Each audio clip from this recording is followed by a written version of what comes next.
Welcome to Since Rookie Season, Well, the summer before. a heated rivalry fan companion podcast where your hosts, Amanda, Lau, and Lauren, break down the episodes from the Crave Canada television series, the Game Changers novels, and various media surrounding this fan phenomenon. Today, we're looking into Heated Rivalry, the novel. Stay with us for some literary analysis and our thoughts on how the book compares to the series.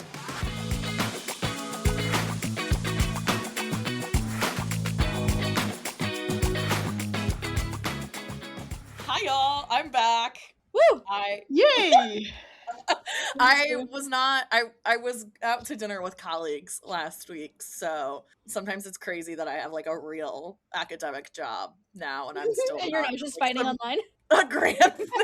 I'm not just fighting online. I'm not just some like grad student anymore.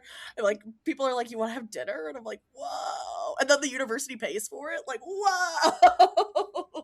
That's awesome. It's awesome. That's it's awesome. great. They don't pay for alcohol though, which is the worst part because That's always really sad for everyone except me. And we Good for you. respect you being Lucky sober you. so much, Lau. But I needed a drink. But my because- condolences, Lauren. Yeah, my quarter is ending this week, and then pretty soon I'm going to be somewhere visiting someone. Oh my god, I wonder who. I wonder who. Not me. Aw, Okay, well, we Lau wish. decided to come to America the week after I'm going to visit Amanda. We could have all planned it together, but here we are. Hooray. Super planners. Maybe at the end of the summer or something. Yeah, maybe you guys will come to Chicago.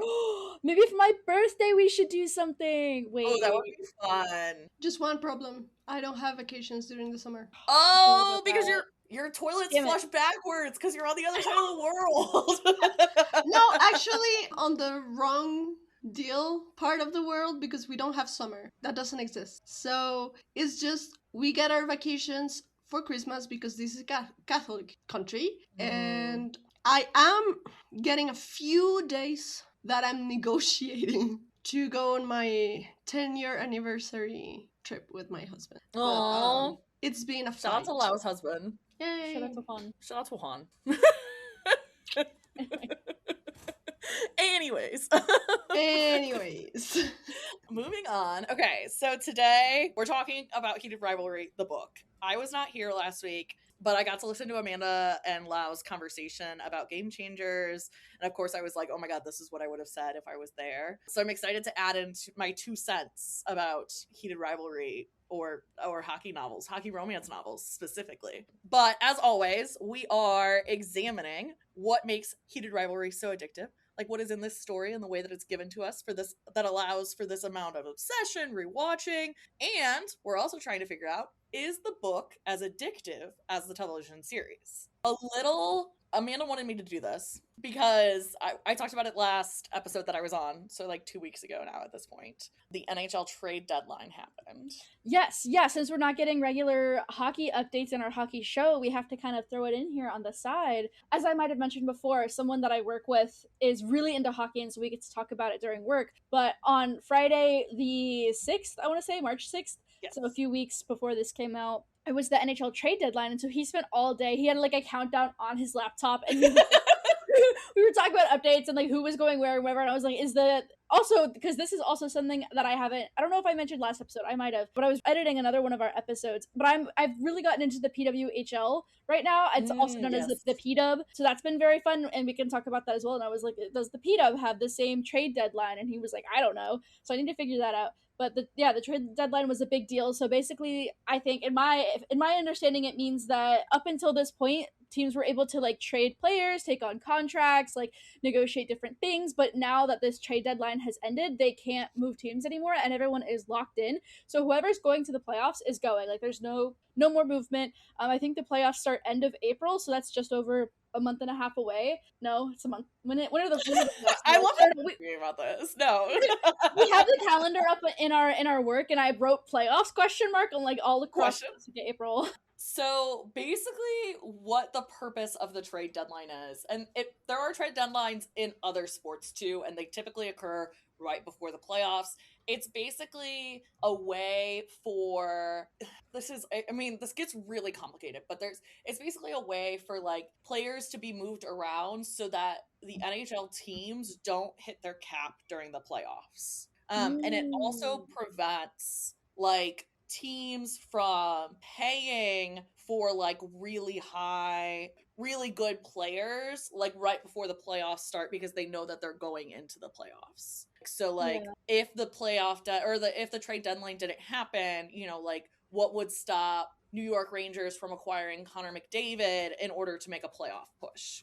So it's not necessarily that who's in the playoffs now is who's going. Right. There is still about like at this point there's probably about a month left of games before the playoffs start. Playoffs start mid-April. Mm. But basically it's that like the players can't move around to other teams. Now there is a caveat to this in that teams can bring up like younger players like during this time, especially on teams that will not be heading to the playoffs, so teams that are really low in the standings, they will bring up their like college players who are in the NCAA, or they'll bring over their like juniors players from Canadian hockey juniors and US juniors teams, or they'll get like players from European teams and they'll bring them over to give them like some experience of playing in the NHL in a very like low stakes environment.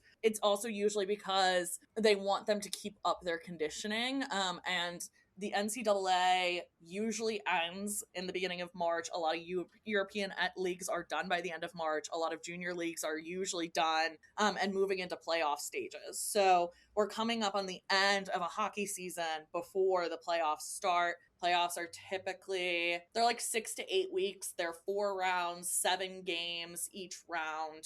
And you start with 16 teams, then you move to 8, then you move to 4, then you move to 2. So it's a very similar like bracket style almost to March Madness, but March Madness is bigger. It's 64 then to 32 and then to 16.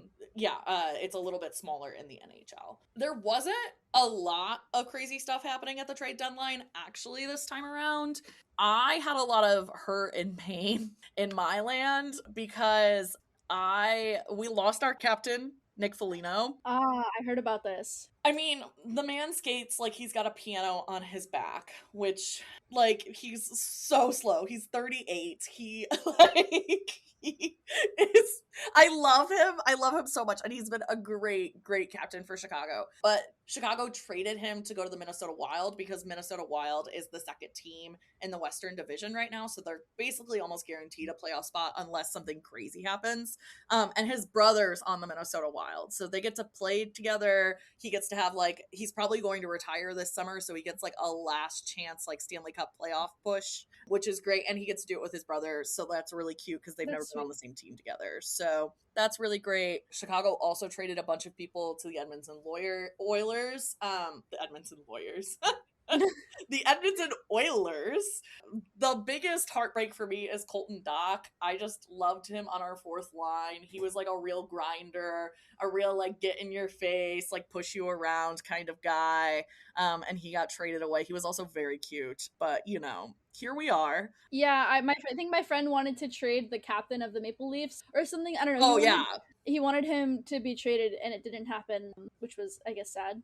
Yeah, well the Toronto Maple Leafs are not good. I know. Let's say that first. They're not the worst, but they're towards them. Yeah, they're really bad.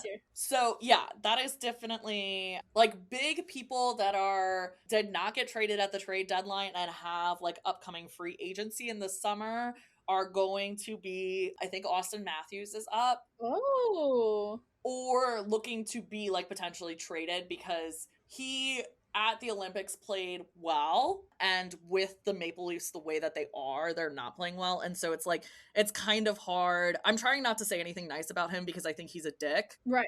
Because he went to all of that Trump shit that USA Hockey did. I know. Which, boo, Austin Matthews, your mother raised you better than that. Jesus fucking Christ. I know. That's part of why I wanted to get into the PWHL, but also like women and sports are so much better. Someone in our Seaweed Brain chat was saying how they just refer to women's sports as sports and then men's sports as men's sports. just because, which also I want to say that International Women's Day only had, first of all, 23 hours in the States, but also the PW, the people that had the 24 like jersey number, they changed to 23 because of that when they played on Sunday the 8th. So that was cool. But I really want to do segments on the PW and less on the NHL, but I need to have better understandings of that. I know the teams, I know most of the players, I think, but sometimes it's hard for me to keep up with games with how busy I am. But this is a shout out. I don't know if I did it last time, but I'm gonna shout out again. The PWHL, they do stream their games for free on YouTube, which is the NHL. Sometimes it's really hard to figure out where to watch a game or how. I know the NBA is worse with that, but the NHL, it's usually like paywalled and it's hard to access. Like my friend that follows the Maple Leafs, he just listens to the radio because that's free. But the PW, the YouTube chat, very kind people. The moderators are very nice. Everyone in chat has all sorts of pride flags. They do stick taps. There's the big hype up song in between second and third period is called Game Time, but everyone purposely mishears it as Gay Time. So they're all in chat saying, "Gay time! Like, let's go, let's get it started." It's a whole thing. The sirens, they all send siren emojis for the sirens because that's like New York's thing. It's really a great community, and if you're looking to avoid the disaster that is the NHL, yeah, the PW is a very welcoming space. The timeline, they've been getting on my timeline and my feeds, and it's been really sweet and like wholesome. Like when they push the goalies on the carts, it's really funny because they have to go from the locker room to the arena and they can't really like take off a lot of their gear, so they push them on carts, and it's funny. So I encourage the PW if you're interested in hockey but don't want to be men, because #men suck and are bad generally. So yeah, get into the PW. Every time y'all say captain, my brain goes to epic. Captain. Oh, Epic the Musical. That's awesome. That's so funny. Oh my god, PW edits to Epic the Musical. I'm here for it. But if you also want to get into the PW, hit me up, message us. Maybe I'll add you on Discord. We can like talk about it and watch stuff together.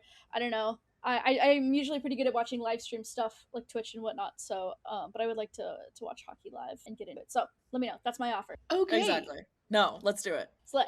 I love it. I love this for you. I am not very good at watching sports. Well, there's only 8 teams in this league, so it's a bit easier. It's way less overwhelming. Yeah, it's way less. When I found out about the Western Conference of NHL, it's every time I see like team sports, it's just far too quick for my eyes. Oh, that's fair. Yeah. The puck does get hidden a lot. Okay, so our book. Yes, Heated Rivalry.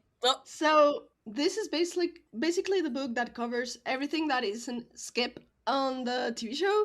And so this is the second book, right? Because I didn't read it in order. Yes, this is the second book in the Game Changer universe. Second book. We all know the title, Heated Rivalry. We have explored this ad nauseum. So yeah. No, exactly. And do you think people know the characters? Do you think they know their names? Do you? Do you think they know our main characters are Shane Hollander and Ilya Rozanov? What? Who are they? For everyone who doesn't know, no, I'm kidding. No, I'm just kidding. We're not going to get to this. Although, this book does start differently. Well, first, before we go into it. Regarding that, I was complaining about the structure last episode. I was like, oh, this is too formulaic. And I love that we have a bit of timeline play here. So we start with a prologue that take us the moment before conflict between these two. So the situationship is very well established, but we're starting to have feelings.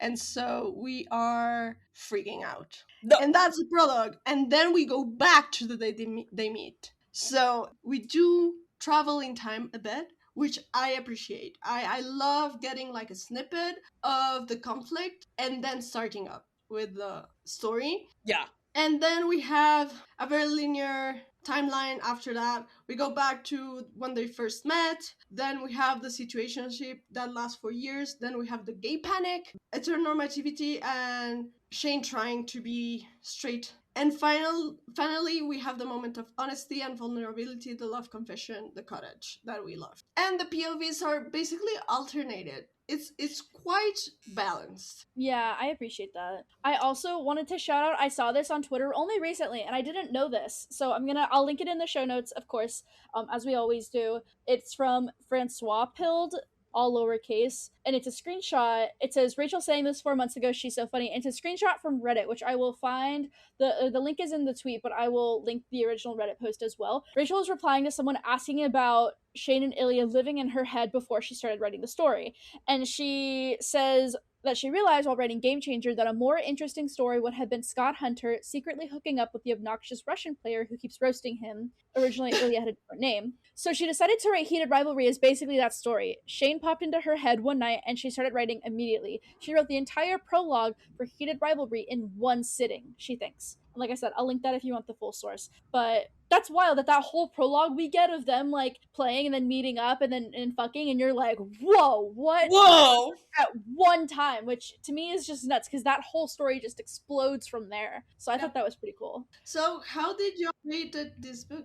How did we read this? How did we come across this book? So I've talked about it before on the pod, but I think it was 2024. My official count on my Kindle, I don't really track books. Like, I don't have a Goodreads, or like you guys were talking about something last week on like some kind of book graph. Yeah, story graph. I can't, Storygraph like, is better than Goodreads because Goodreads belongs to Amazon. Storygraph is independent, made by a Black woman. Hell yeah.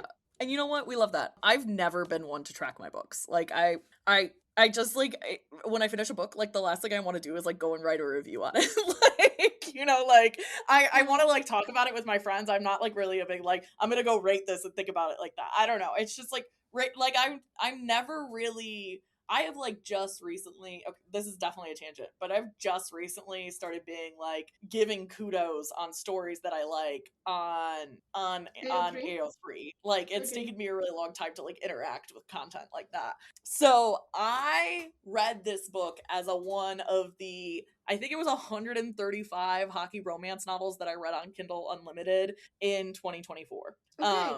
And did you like it? No. It's fine. I was complaining about Game Changers last week. No, I literally, like, I didn't like this book. Like, not that I didn't like this book so much that I didn't read any of the rest of the series. I didn't like this book, and then I was like, oh, I didn't like that book. I'm not going to read any other ones in the series. And then it was probably like a couple of weeks later that somebody recommended Role Model to me.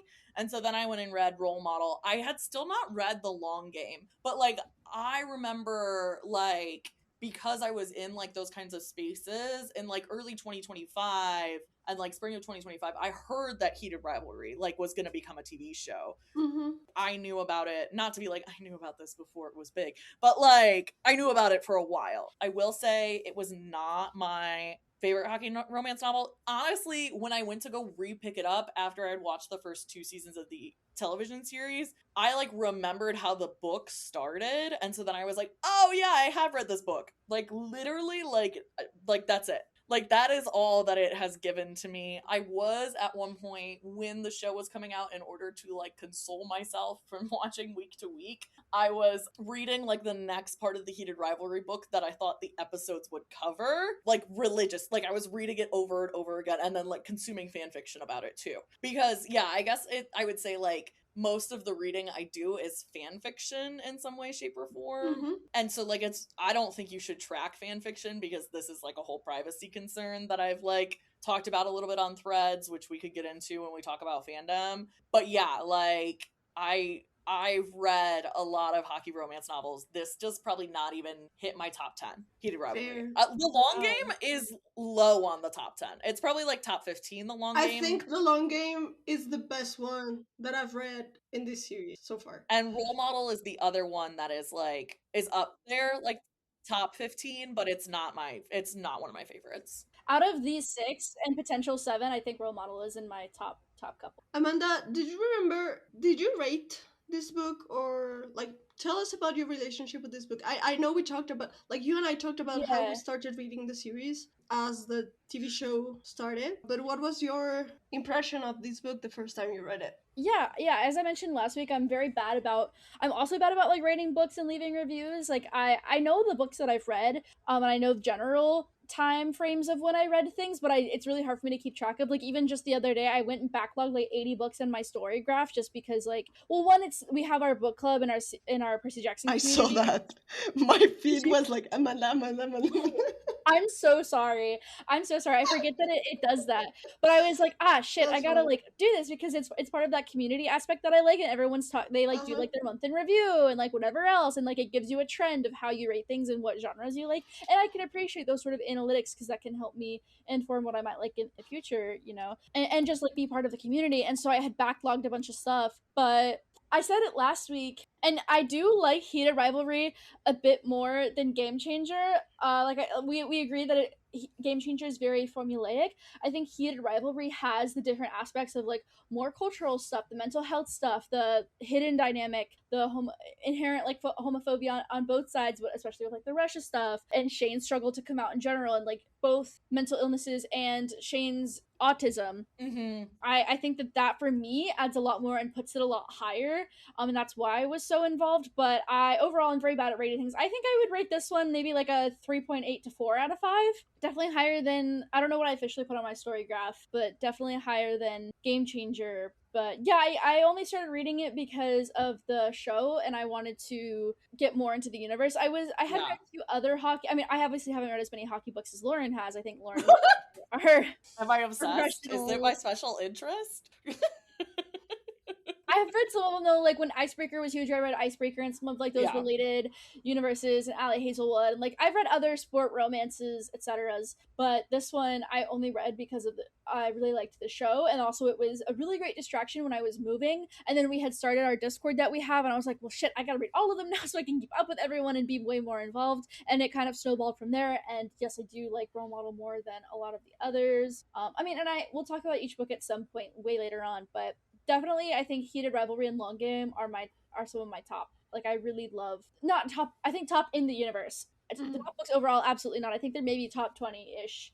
They're not making top 10, but they would definitely be like highlight of the past few years, especially with the community that it's given us. But I like the dynamics of this book a lot more than the others, so that's where I would rate it. Is 3.84 out of 10, somewhere around, or not out of 10. Oh my god, could you imagine? Out of 5. I'd rate it as 3.84 out of 10. Lau, how did you encounter this book? Yes. Yeah, I enjoyed. So this was the first one that I've read, and I had already watched the 2 first episodes, so I was really happy just like comparing in my head, like, oh, the adaptation is so good because I see what you did here, and I was just like going all into like how this informs my experience of the TV show. Mostly, I consumed this in audiobook at like 1.5 speed. Because I honestly, as a literature scholar, I read so much using my eyes that I'm quite selective with the materials that I devote to with eyes. And I like to listen to audiobooks while I'm buying stuff, doing errands, and all of that. Yeah.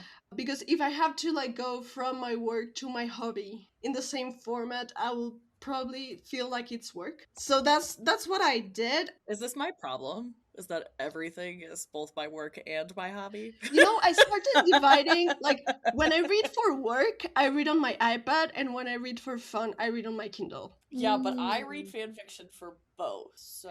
Yeah, you need to have different devices. So when you read fanfic for fun, do it in your phone, and when you do it for work, do it in your laptop. Yeah, but it all goes through the same archive of our own account, so my history is whack right now. Yeah, I understand that. But at least your brain has, like, that change of scenery, you know? I did like it. My favorite is The Long Game, so far. Yeah. I found this to be entertaining, and I appreciated that it did play a bit more with the genre, and it was not as shallow as the first one. I felt that everyone had more depth, and it was way more complex. We were tackling other issues that weren't just the closet and will they, won't they. So yeah, I mean, I don't remember what I rated this book, and I am afraid to look. Yes. But I probably gave it like a 3.5 or a 4, because I usually rate books based on the genres and my expectations. Like, if I'm reading this book expecting to be entertained and that's it, I'm gonna give you a good rating. Yeah. If I was like looking for the next best work of literature and fiction, well, this is definitely not my cup of tea. Right. Right. So yeah. It's definitely not like groundbreaking. It's definitely not like, I don't know, like mind blowing. Like I think that I feel like it's pretty like Mm-hmm. Yeah, I run mean, of the like, mill. truthfully, I came out of this book, like, thinking the only, like, real. Well, clearly I came out of this book and I didn't remember it. But now that I've reread it, I found this threads the other day that I think is really funny. And it was about Rachel Reed. And it was like, clearly, Rachel Reed wants to fuck Lestat de Liancourt. And Ilya is her Lestat stand-in. This is not the first time I've heard this. I And don't agree. I fully disagree. you disagree? Okay, wait.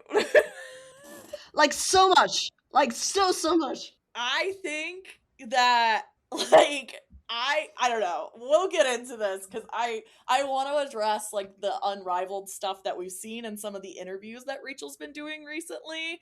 But I would love to hear your like. I don't think Ilya is Rachel's Lestat stand-in. Listen, I could have a podcast on Interview with the Vampire universe, okay? I mean, literally.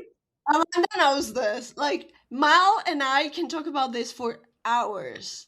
And I also talk about it with other folks on the Discord. But I read Interview with the Vampire when I was 14. This was also like that series was my introduction to criticizing religion and asking questions about God and about fate. And Lestat de Liancourt is one of my favorite characters of all times. And I love Sam Reed's interpretation of the character. I hate Tom Cruise for what he did with that. And although I love Ilya Rosanov, and I can get why there's a vibe, you know? There's a vibe. For sure. There's a vibe. But they're completely different characters. And it's definitely not it, in the sense that the only thing that they have in common is that they're foreigners. Yes. White foreigners that come to like who are a little dumb, quote unquote, yeah, who are dummy. Although Lestat is not always dumb. Right, I mean, he definitely has his submissive tendencies. Yeah, his life, his run with Akasha was definitely not a dumb. Ugh. What they have in common is that they're white. And I get white blindness, but they're foreigners, so they have an accent. And they come to quote unquote corrupt the nice, quiet, rationalized, if you take the interpretation of Interview with the Vampire that we have in the TV series, racialized boy, who's a good family boy, right? Yes. But it's so not it. And when you get Lestat's perspective, which is coming to us this summer, you're gonna see that you don't know Lestat so far if you haven't read Lestat the Vampire. So yeah, I could go on for hours. I totally get that. But I do definitely think that Rachel Reed likes Ilya way more than she likes Shane. Oh, absolutely. Yeah. I think that it is maybe a little self-inserty at sometimes. Really? Wow, interesting. Like, I think he's just used as a device so often to kind of nudge people along and poke and prod, not as like a plot device, but as like an omniscient kind of. Oh, I'm talking about Muppet handler. Shane is being used. Oh, okay. Okay. So like Ilya is the fetish. Yeah, well, like Rachel Reed wants to fuck Ilya, so she's self-inserting herself into Shane, and that's why he's so white passing. Okay, I mean. Because she doesn't want to fuck Ilya Rosanov. I mean, I also want to fuck Ilya Rosanov, but that doesn't mean I'm going to severely underdevelop my other character. Of course not! My other character who's also racialized in some way, shape, or form. Like, I don't know. This is just things that have been percolating because I think we've gotten so much more stuff out of Rachel Reed than when she first wrote this book. Because this book came out in 2018, 2019? Yeah, pre-pandemic.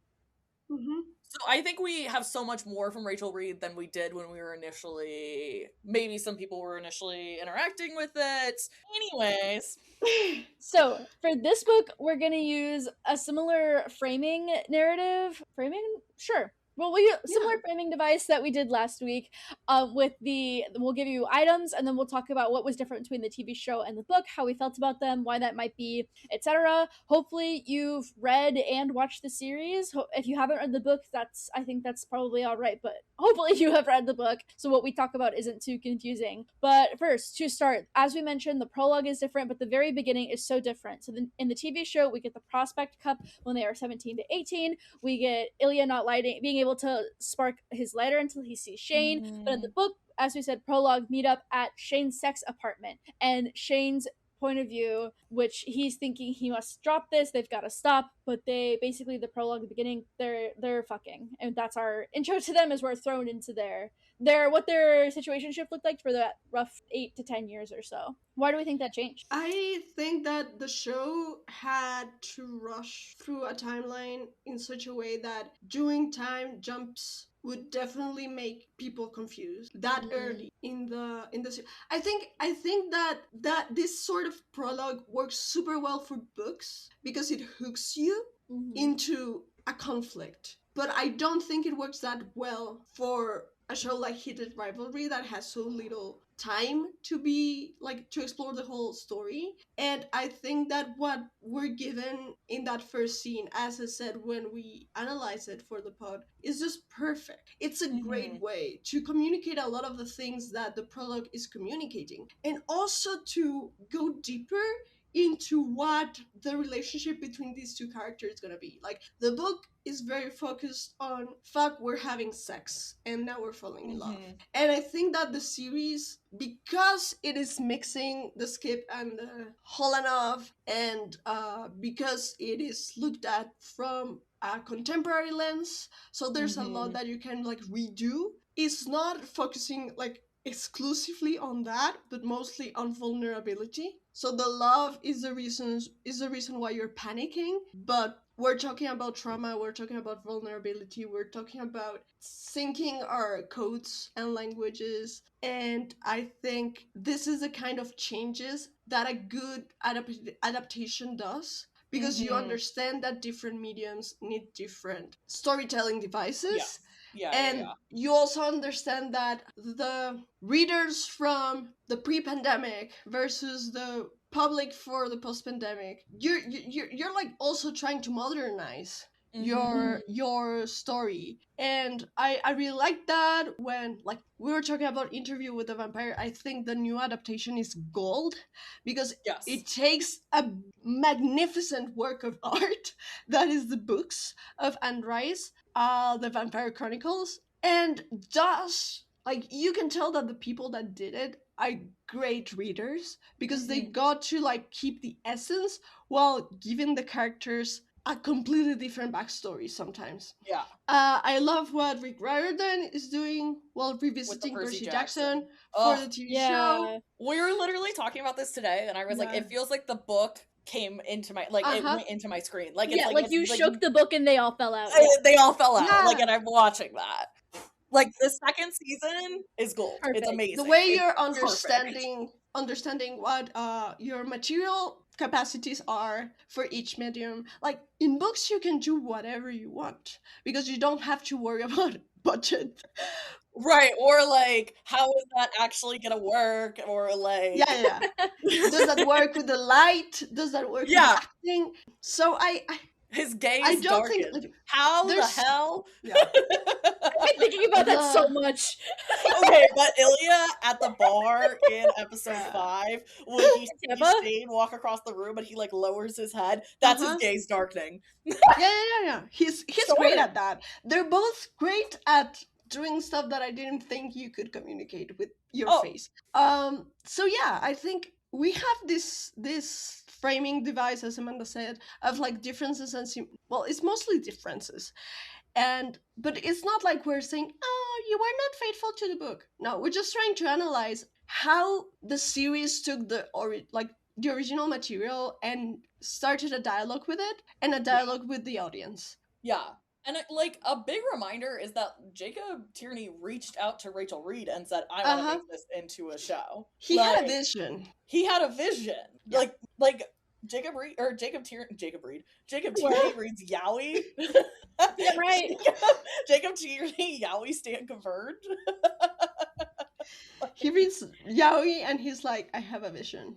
I have a vision. And you know what? I love that for him because I don't actually like when I'm reading books, I can't picture it. You have think I have- aphantasia? I think I have it. I The definitely longest don't. time I used to not. I used to be like, no, I don't have that because I had like an insane roommate who had aphantasia, and I was like, I don't want to be like them. But now I like think about it more and more, and I'm like, no, I think I do actually. I see the craziest shit in my head. It's awesome. I cannot. I have this thing. I've said that I have issues with nonverbal, and I also said like my dyscalculia doesn't help me with dimensions and space. So I do imagine like some details, but not. I don't have an image in my head. But every single time a narrator is describing a face or a gesture or a sound, I find myself stopping and trying to do it to understand it. Mm. So Yeah. if you see me on public transportation in Bogota making weird faces, you know why. No, I I'm like listening to an honestly audiobook. like it's really hard for me. Well, sometimes sometimes I'm reading books and I'm like I can't like picture like I can't when I read a fan fiction, I don't picture Shane and Ilya in my head. Like is that weird? Like I never am like this is Oh. exactly what they're doing. Like they're just words on a page to me. Oh And no, I'm like, is this why I was really bad at word problems in math? It all makes sense. Maybe. Maybe. I have really bad auditory processing too. Okay, now Okay, I have I've that gone too. from like having a different gay identity to now having a different disability. We're going My to the mom- whole This is so funny. DSM My manual parents for probably- Lauren. They're probably The listening to this, whole like, DSM manual, we're gonna go item by item. Actually, one of my friends, Laura, has a DSM because she's a school psychiatrist. And she has a DSM just at her house. I saw it the other day when I was helping her move. So she was like, yeah, my friends and I like to read through it and diagnose ourselves. And I was like, that sounds like so much fun, actually. Yeah, That and a few sounds drinks, fun. hell yeah. Hell yeah. So anyway, our next item is the change is the name of the teams, which we've talked about before, and also my colleague that is into real hockey. When we were talking about heated rivalry one time, I was talking about the name changes, and so sometimes when like a character gets referenced or like something happens, and he's like, "Oh, is he on like the Metros or the Bears or whatever it is?" It's really funny. But in the show, I guess for like intellectual property or IP purposes, they changed it from the Voyagers and Bears Well, to Metros and Raiders. I don't really understand why they changed the Voyager. Like, that one doesn't make as much sense to me. The Bears make sense because a Bruin is a bear. Say Like, that makes- Voyageur. Say Voyageur. Voyager? That's why. Why? Well, because they're supposed to be a Maple Leaf. Montreal Metros has a ring to it. It has a ring to it. I Montreal- mean, I guess. Montreal Voyageur, or Voyagers, as you say in English, does not. We're the Canadiens, and we call them the Habs. Which I looked into that Wikipedia page, and the guy, it's like there's like a whole myth surrounding it. I'd gone on a Wikipedia rabbit hole while waiting for samples to run. It's a whole thing, but they're not called the Habs because of the habitants. Some guy just called them that, and they went with it. It was a whole. So we don't really know why they're called the Habs. There's a whole. Well, their logo also has an H in the middle of it. Yes, but that didn't happen until after some guy started calling them the Habs. Oh, actually, I remember now. It's because they were the Canadian Hockey Club. It was like an acronym, and the H got in there, and then they went with the Habs. It's something like that. Go read the Wikipedia page. We'll link it in the show notes, maybe. But I'm telling you, it's a mess. And we couldn't have all the jokes that we have made about the Metros this whole season Yeah. if it was named Voyageur. So Yeah. Well, and they the New York use- Rangers are the New York Admirals, and it's yeah. The H stands for hockey, not habitants. exactly. But they had changed it like multiple times over like multiple decades. Well, okay, so in Quebec history, habitants were francophone settlers who farmed the land along the river and the Gulf. Habitants is attested in French in 1914, but the first man to refer to the team as the Habs was American Tex Richard, the owner of American Madison Square Garden. Mm-hmm. He told the reporter that the H on the Canadian sweater was for habitants, but it was actually for hockey. Yep. But they probably called them habitants because they're called the Canadiens. So habitants, Okay. Canadians. And the It reason why comes they're off as called colonizer. it's colonizer. Habitant, it's basically like inhabitant, but during colonial period, habitation was a plantation. So habitant was the owner of plantation. And you know what? So we're talking about white colonizers here. And Just you know what? to make sure that we're all in the same page. Oh, We're well, talking about white colonizers. I love when you teach me something about Canadian history because I just think it's the place with the maple syrup smelling money, and you tell me that it's a racist place too, and that makes me feel a lot better about where I'm at right now.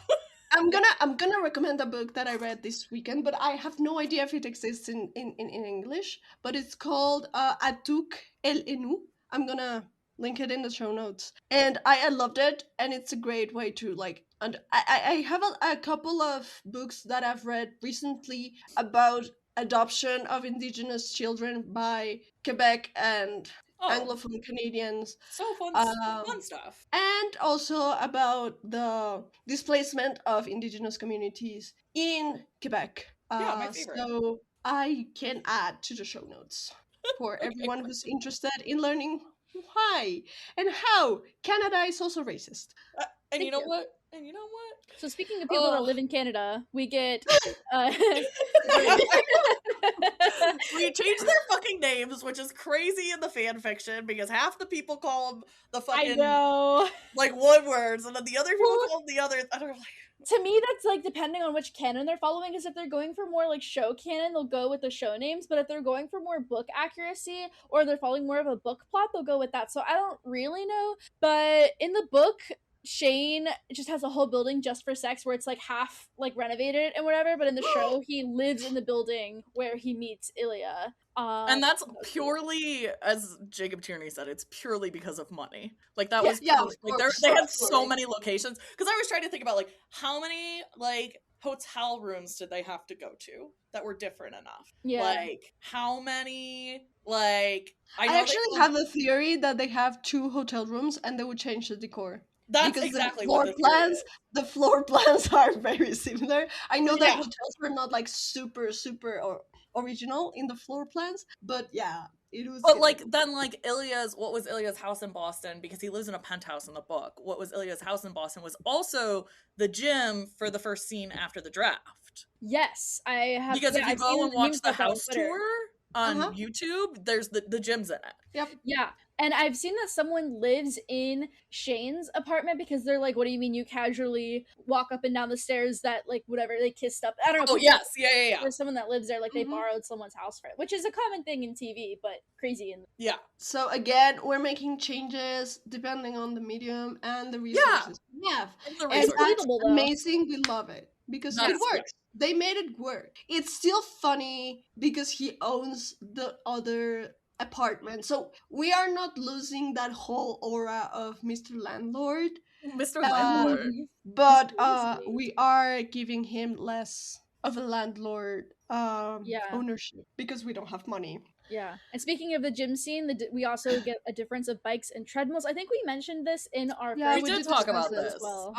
Then we have Shane's dating history. So in the show, which is very different. His body count is basically Ilya and Rose. The one who's hooking around with other people is Ilya. But we learn in the book that at the draft, he has a girlfriend that he has sex with, and he's hoping she would break up with him.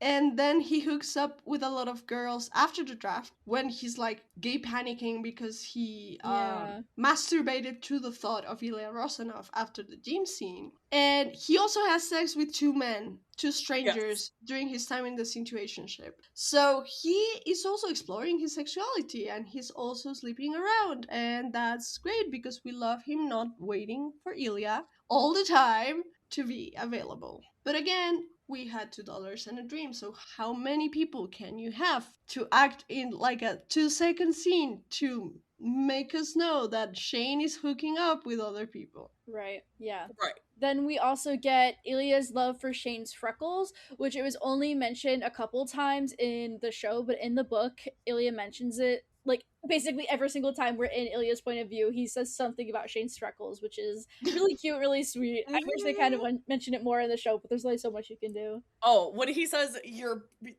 they take my breath, and I was like, Yeah, because he calls them like stunning he calls them like stunning or something, and Shane's like, are you sure that's what you mean? Like, I don't really know. And he's like, yeah, what take my breath. And Shane is like, take my breath! Heart stop. Stop! Oh my goodness. Stop! Which my mom told me growing up that my freckles were angel kisses, and then when I got older, she told me I should get rid of them because they're basically just sun damage and that I could have skin cancer. And I'm like, yeah, but I like my Angel freckles. kisses. Yeah, Yeah, bitch, what the fuck? the duality of mother. Literally. No. No, exactly.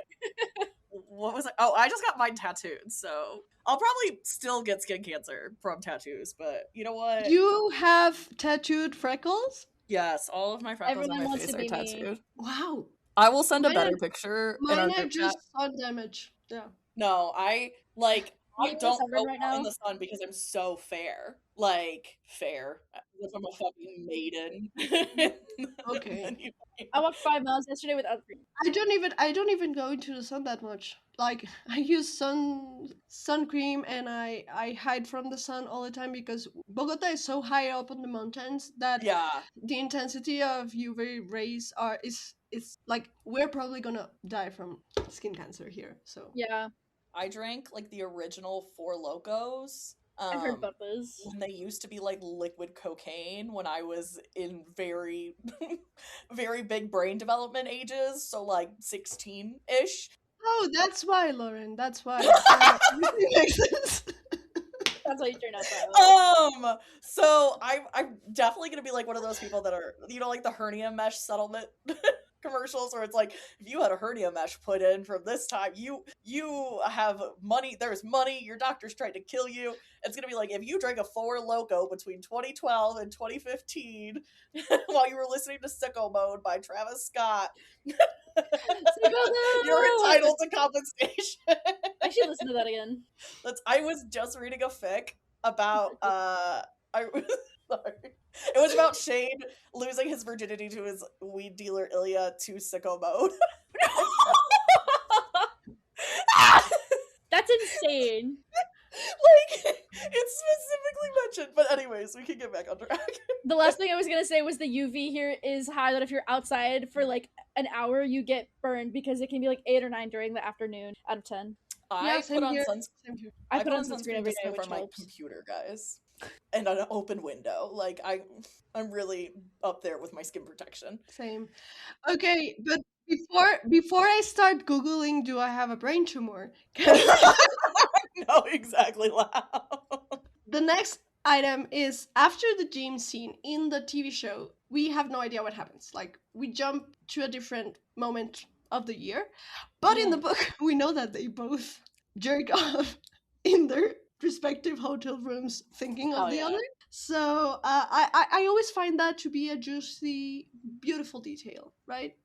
Yeah, I like that. And then we get the shower scene. Yeah, I mean, we get so much more jerking off content in other parts of this story that, like, why do we need this one specifically? Yeah. Yeah. Just for the gay panic of it all, you know, like The he gay has a panic of it all. girlfriend. He's wishing that his girlfriend is gonna break up with him, and then he goes and jerks off to the thought of his rival. And it's fascinating that he is still like. I love his inner monologue. Like that was definitely very gay. He keeps saying that, like, Oh, "Oops, that was gay. Oh Nope. no, that was gay." no, literally Shane, me, every day. We're the same person. Oops, that was good. No, and I think it could have like cleared up some of the like questions that we brought up, and I know a lot of fans have brought up about the shower scene. Like, how did Shane know that Ilya was even into him? Like, what was the coding there? But I also think that like, what's one more jerking off scene? You know, like, all right, and technically Yeah, they're and- minors when that happens, so like, that's a whole nother thing. Is But Yeah, if they're well- both 16 or 17, I feel like that's fine. Yeah. Teenage Jacob.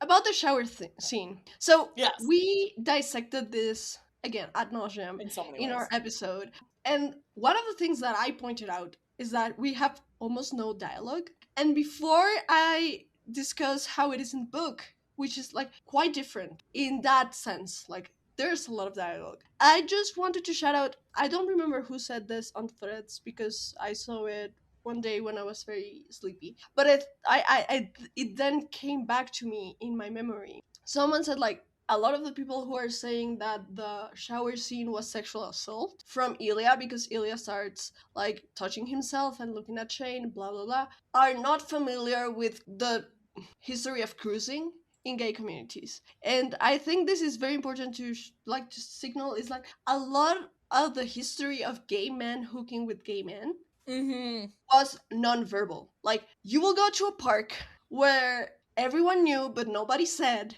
that everyone was looking to hook up, and you would just look at a person, that person would look at you, you would go to the bathroom, to the public restroom, you know, enter a cubicle and pray to God that you didn't misunderstood his face and that he will appear at the same cubicle with you and suck your dick. So there's a lot of like unsaid dynamics, because for a long time it could get you in so much trouble to even suggest, and still today like you could get gay bashed. So Yeah. I'm not saying that what Ilya did is not dangerous as fuck, Mm-hmm. but I understand that we're also like, I think the scene in the show draws a Mm-hmm. lot from the cruising scene and this tradition in the men who love men community and history in the Western world. Like there's a lot of we and a lot of the times the rule is like we don't speak.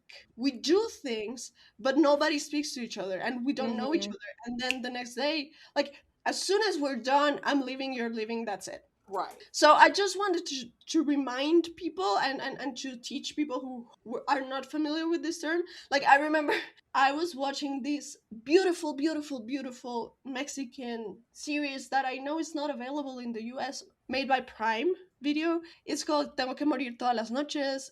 It's based on Ciudad de Mexico during the 80s, and it tells the story of this gay club in La Zona Rosa of Ciudad de Mexico. And there was a few cruising scenes at the beginning, and I was watching it with my mother, and she was like, "Are they gonna fuck in the bathroom at the park?" And I was like, "Yeah, they're cruising," and I had to explain to her what cruising was.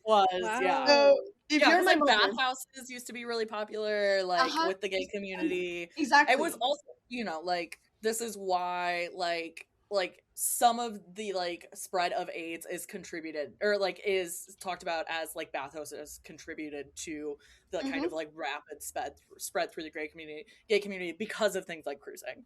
Yep. So, in a world where people have to hide, this is what they did to fuck before Tinder and Grindr existed. Right. So, this is how it was for those of you who had no idea. But in the book, we do get a lot of dialogue. Like, I'm gonna try to read. Like, so, Rosanov glanced down at Shane's crotch and raised an eyebrow. Fuck off, Shane grumbled. It's nothing. Like what you see, Hollander? No, it's not. I was thinking of something else. Shane wanted to die. He knew he didn't sound at all convincing. Something else? And then later, what are you thinking?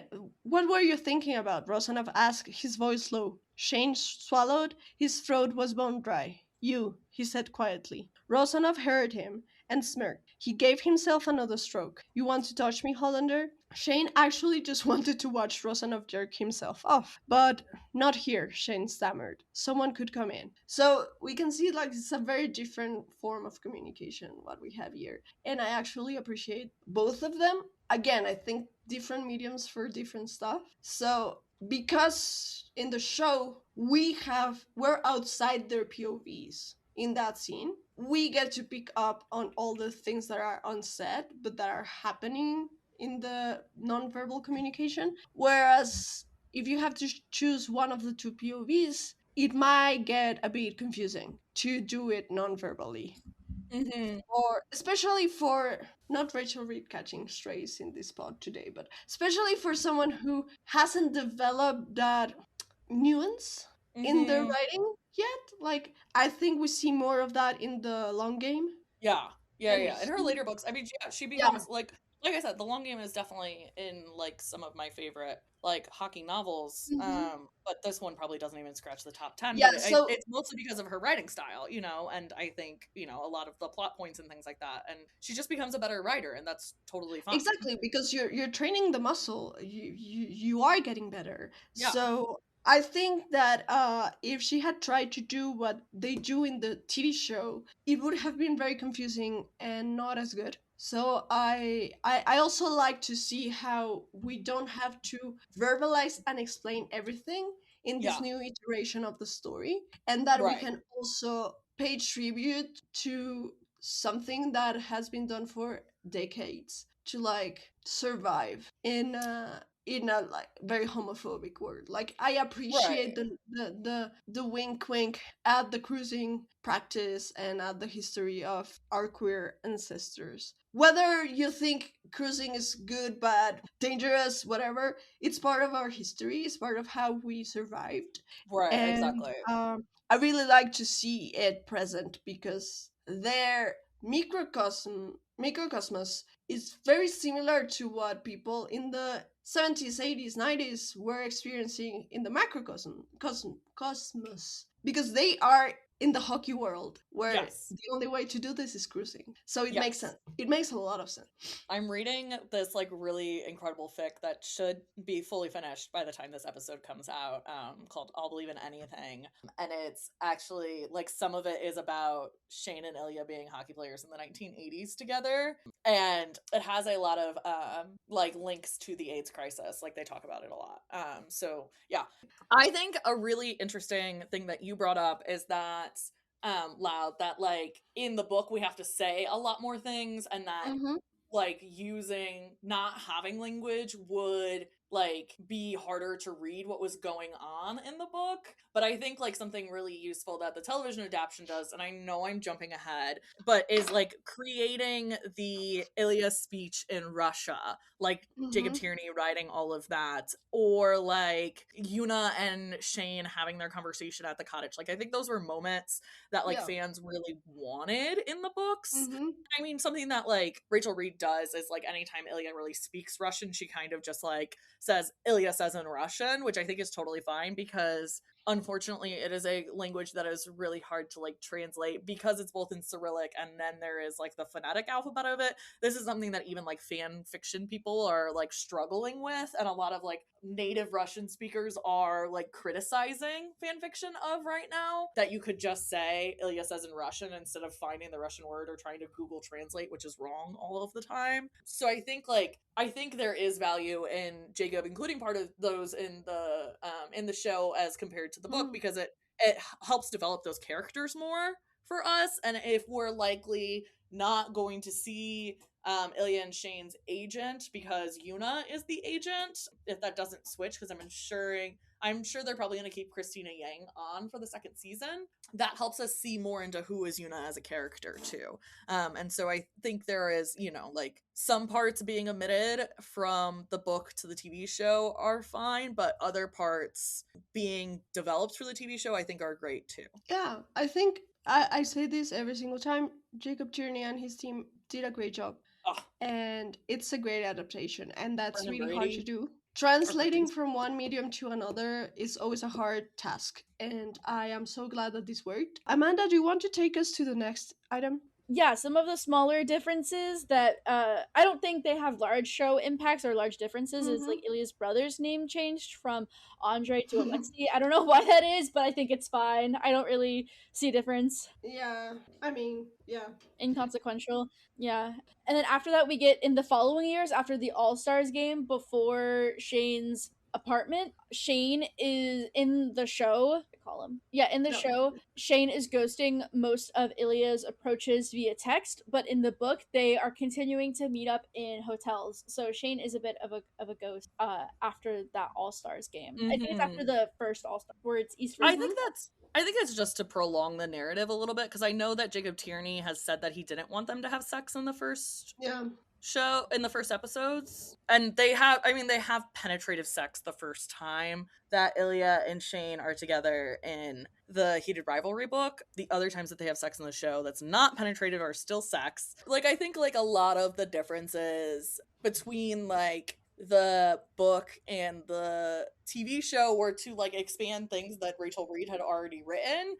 I think Yeah. early on in her career at this point, she's not really, I think she does a good job with describing, but I don't think she's like the most descriptive writer Yeah. in these earlier books. And so like I think Jacob Tierney is filling in some of that, and I think she definitely gets better at it in the later books, but I Mm-hmm. think Jacob had some like wiggle room to kind of work with and make things kind of his own. And so that's why I think this show is like especially interesting for me, because it has so much input from the showrunners as compared to other shows that have been adapted from books and are really controlled really tightly by the authors. Yeah. And so that ties really well into one of the next points we have, is that the first time they have penetrative sex is at Shane's in the show, is at Shane's years after All Stars, but in the book it's a week after All Stars at a hotel, and Shane leaves a big tip because he is embarrassed that the bed is dirty, which, to mention, this does take place in Montreal. He is like too anxious about Ilya coming over, and so he books a hotel room in Ilya's hotel so that way it's easier for them to hook up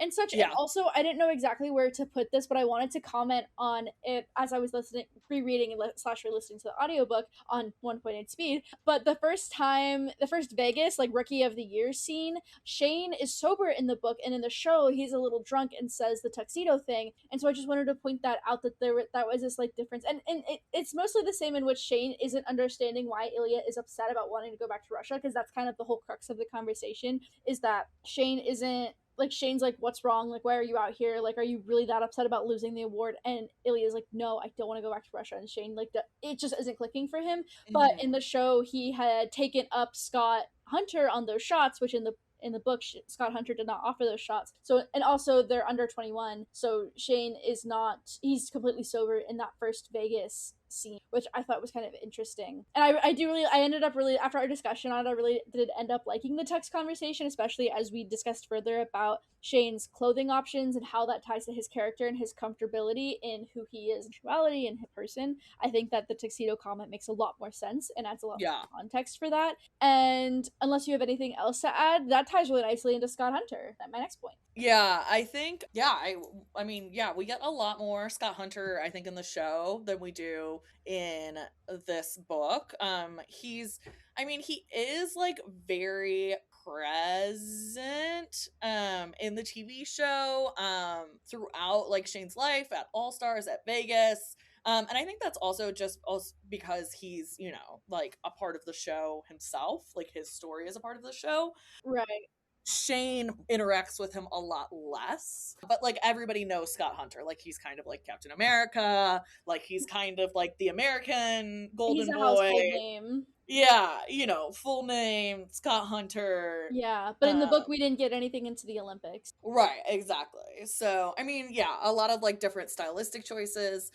We also get like another hockey player mentioned just very briefly in the TV show, and that's Ryan Price. Ryan Price's book is Tough Guy, and there's actually interaction between Ryan and Ilya, and they're actually friends in Heated Rivalry in the book. I think there's maybe like two reasons for that. One, I think, is like they didn't know if they were going to get lit for a second season, so they didn't want to like introduce this character kind of off screen or kind of on screen, take up a lot of the narrative, and then not go anywhere with him.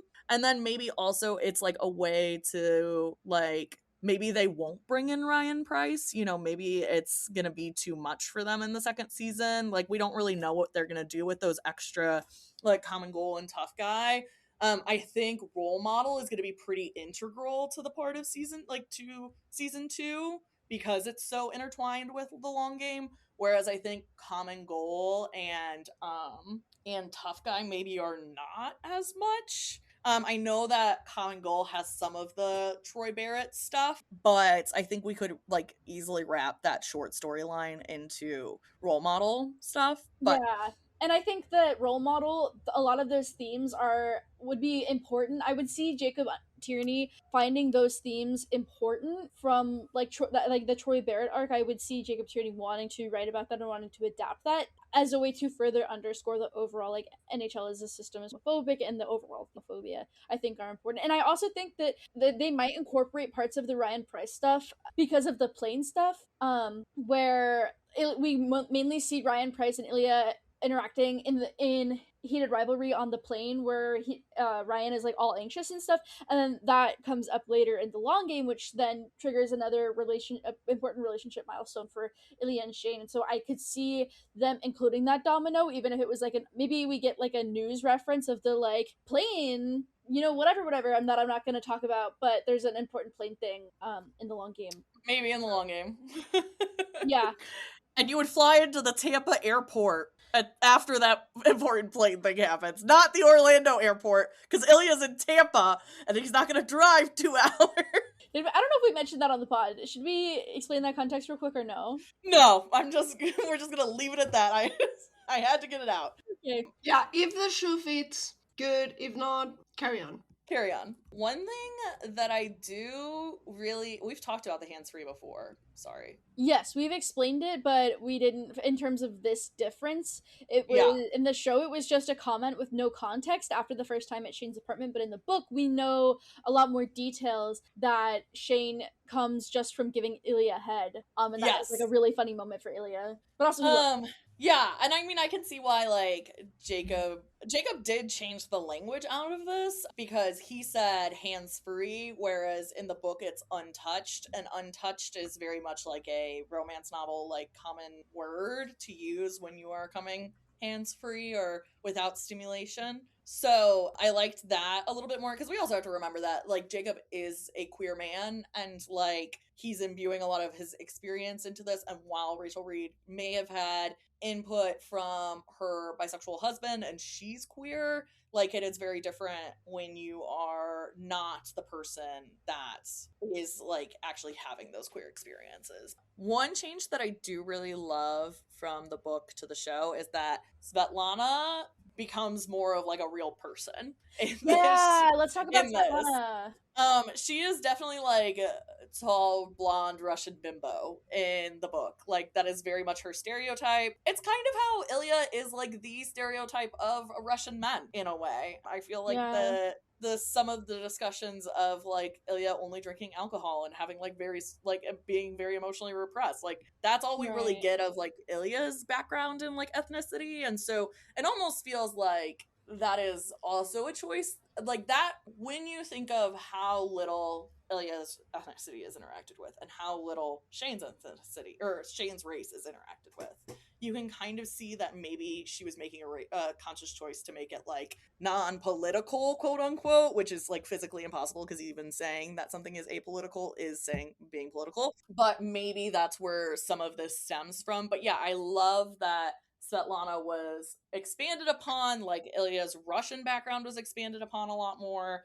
I think it was just like there's a lot of really good cultural things that are in the show that are not in the book. Yeah, in the book, Ilya meets Svetlana buying fancy sports cars. Yeah, and then he finds out that she's the daughter of an old Bears player. Whereas in the show, they were very close childhood friends, and she is a very big emotional support for him. Is much more parallel to like a Rose Landry for Shane is Svetlana to Ilya. And again, we'll talk about the women of Heated Rivalry at some point and expand a lot more than we already have. Which I love to talk about my queen, but their dynamic is definitely a bit different. Like in the book, a very specific scene is where Svetlana is like they're watching hockey and she's naked and she's like, are we gonna fuck again? Like I'm getting cold. And Ilya shrugs and is like, nah, I'm hungry, you should put your clothes on. And she's like disappointed because at that point he like kind of has feelings for Shane, so he's like not as into her. Whereas in the show, like they're still going out clubbing and she's like, ooh, I like Shane and blah blah blah, and she's a lot more, she's like, ooh, you and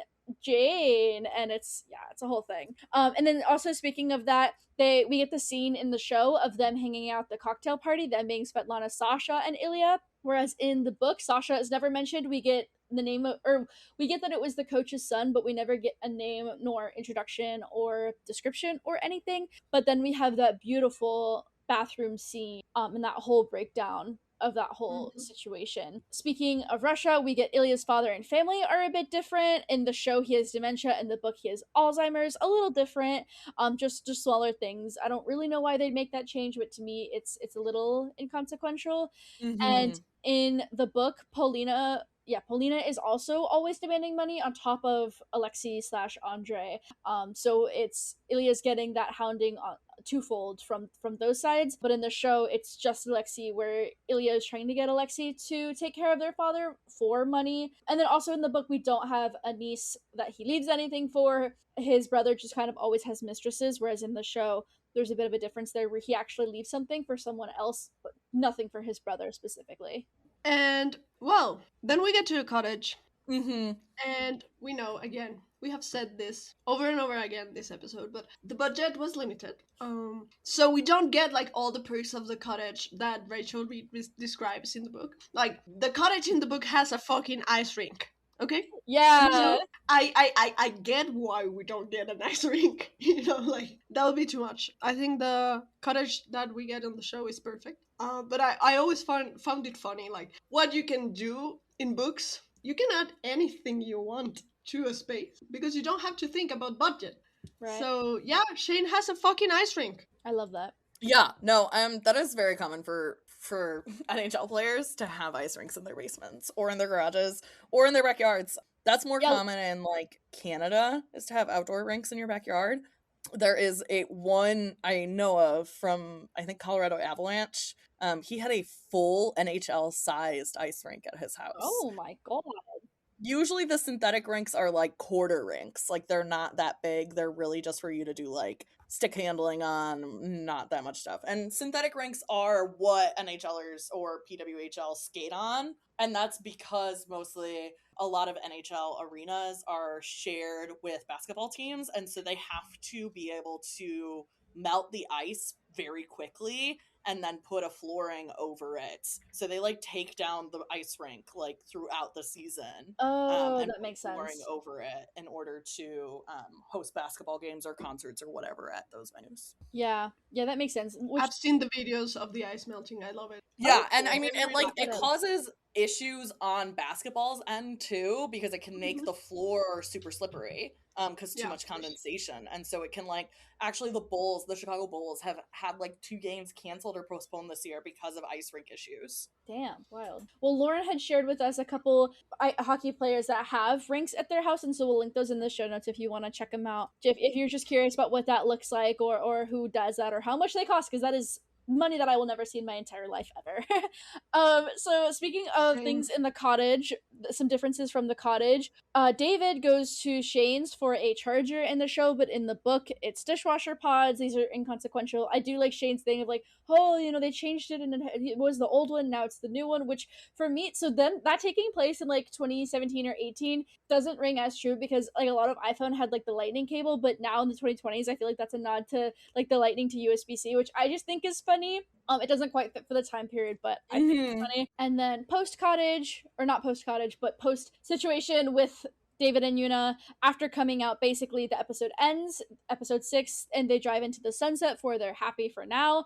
But in the book, we get sex on the deck, and there's a whole conversation there that Lau can read for us, and we get the epilogue as well, which we will talk about. But Lau, you typed this all out. Did you want to read it? Yeah, so I love this. And I fully understand why we don't get it in the series. I am actually hoping that is one of the stuff we start with next season. Ooh, it will make that'd be good. That will like bring us full circle, I think. It starts like this. And when I retire, Ilya said, after I have won 12 Stanley Cups and 13 MVP awards. The hell you will. And you have been retired for like 8 years already because you got very bad at hockey. Shane laughed. Okay, then I will bring you to that dock out there. I will have hundreds of candles all over it. That sounds like a fire hazard. It's on the water, Hollander. Fucking relax. Will be beautiful. You will love it. The candles, the lake, the full moon. Oh, is it a clear night? Yes, of course. And I will get on one knee, Ilya, and I will say, Shane Hollander, will you please marry me so I can become Canadian citizen faster? I love him. It's so funny. He's so funny. He's so charming. I love him. Ugh, I wish someone would propose to me like that. I was about to say a man, and then I was like, ew, why would I ever want a man to do that to me? Ew. Oh, man. Yeah. No, I love that. And then I love that, like, long game spoiler. I love that Shane kind of does it in his own way when he You proposes get your to him. one long game spoiler. This is the one I get. Yeah. This is the one I That's get. the one. This is the one. You always make them count. Yes.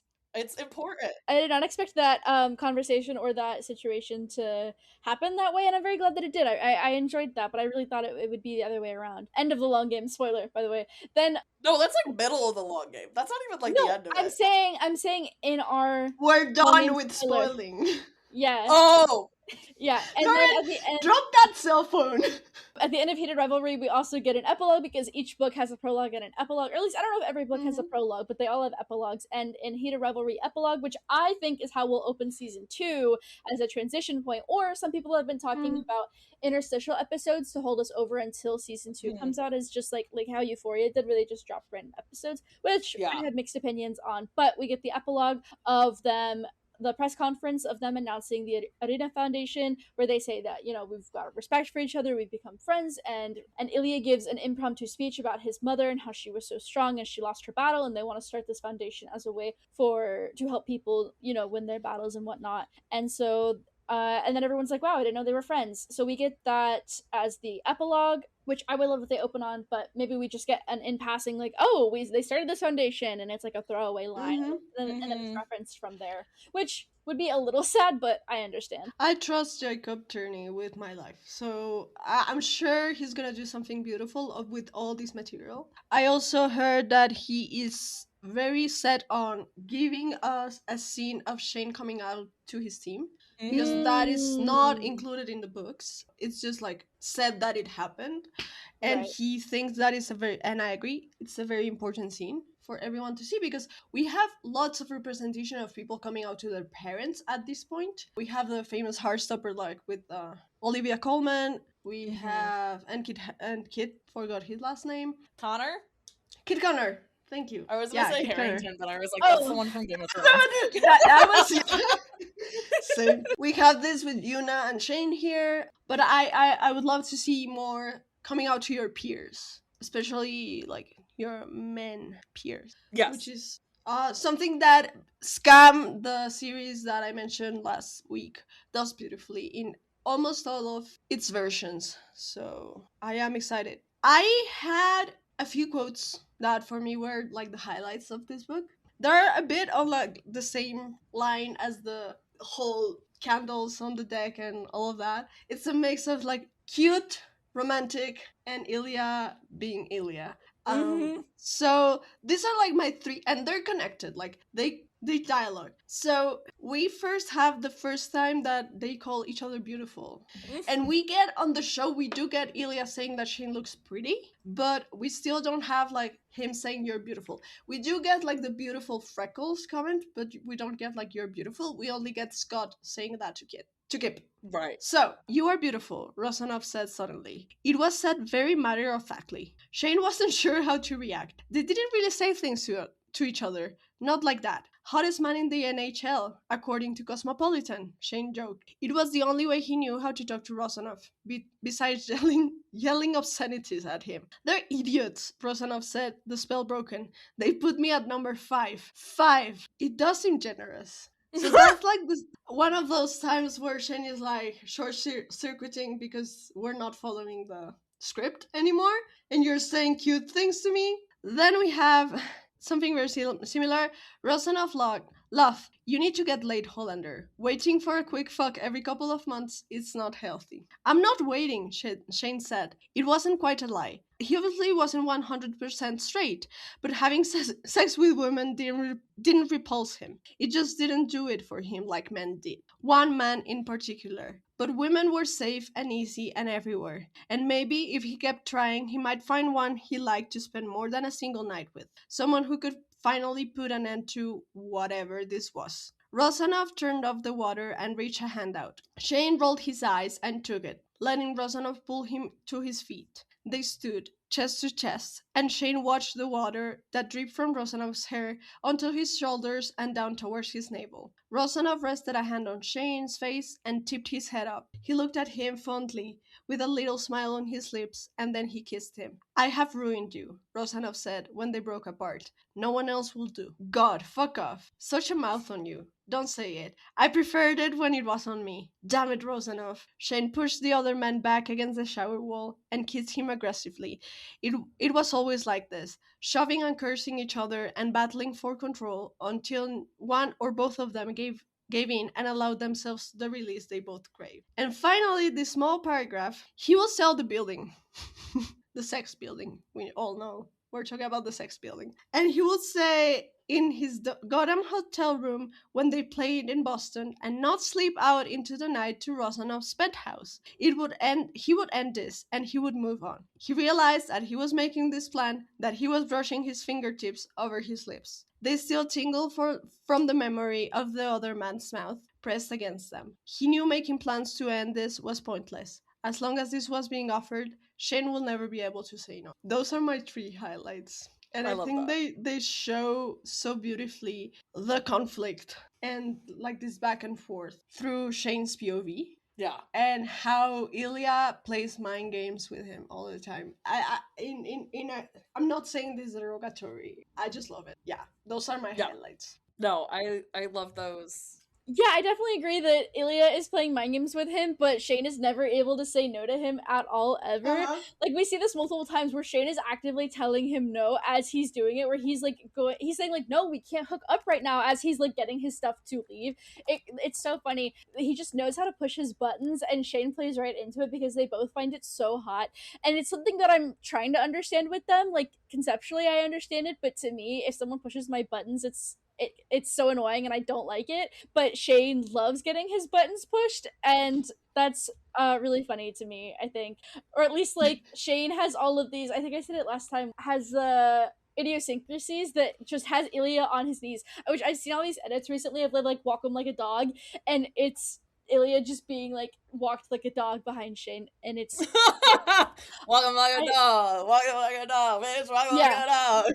Yeah, that one. I also think that overall, I saw this tweet. The tweet was referencing something else, but it said that the show would get an 80% on Turn It In from the book, and I think that's really great and really funny because it's true. I think the show did adapt a lot of the book, including a lot of the dialogue, and really, I think that's a great adaptation. And I think the 20% that they changed, that they added, were great additions. Like they really kept the heart of the book, but added some really great stuff to the show that made it really beautiful and really like engaging to the audience, and I think that's part of why we find it so compelling.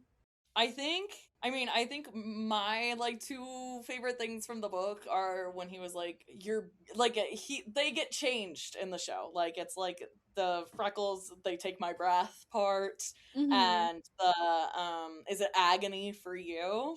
I was thinking about that. Yeah. I love both of those lines in the book. I understand why they were maybe changed a little bit for the show because, maybe that's not their language or like the language that the characters speak in. It didn't seem like right in those moments. But I'm glad we still got some version of them. I will say I returned to the TV show a million times and I have yet to return to the Heated Rivalry book. So I think the TV show has been a little bit more addicting for me.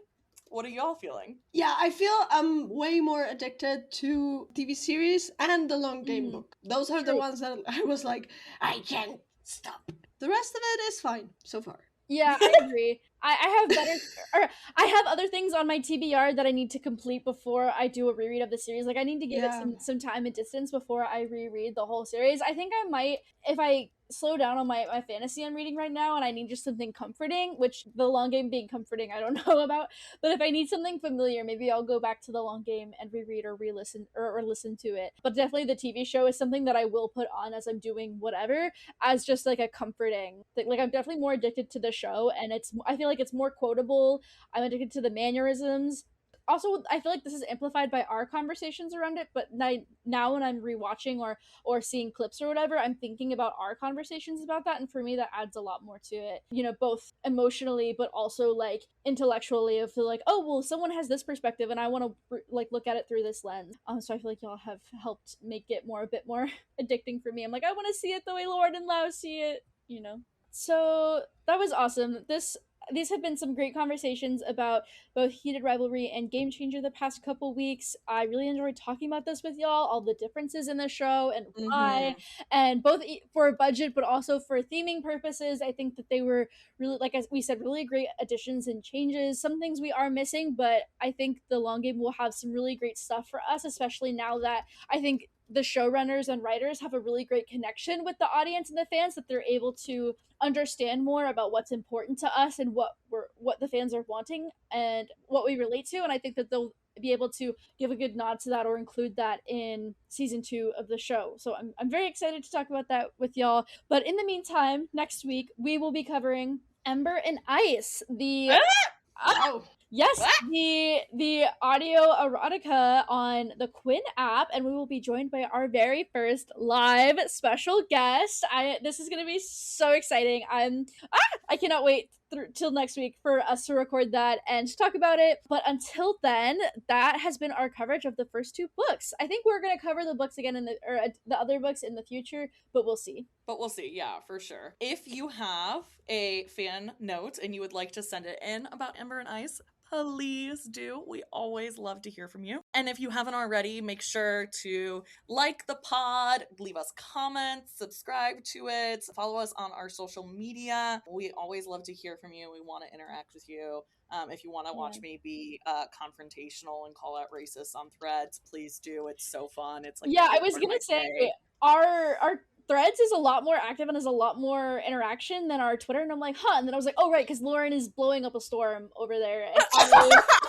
Lauren is causing problems, but like no, discourse. Lauren is defending stuff, and sometimes Laura goes and comments. Yes, on Lauren's posts. And Amanda is just copying and pasting to the Twitter, which no one follows. Because you need to get off of Twitter. I don't know what to fucking say to you, babe. I've curated my algorithm, so it's like really, it's wholesome stuff. It's like HUDCon edits, it's like PWHL, it's Percy Jackson, it's some of the other content I consume. It's really, I don't see any of the negative stuff. I'm just saying. Good for you. Good for you. Yeah, but also that's to say we don't have a fan mail this week. I know we're going a bit on the longer side. Maybe for us this isn't on the longer side, but we'll see how it actually shakes out in editing. But if you want to send us any fan mail that's not about Ember and Ice or about Quinn, if you want to send us fan mail about anything we've covered so far, I mentioned last time, we will get to it. We will talk about it. We want to hear your thoughts and opinions, even if we read it out. So send it our way anyway, even if it's irrelevant, because it's all relevant and it's all connected. Exactly.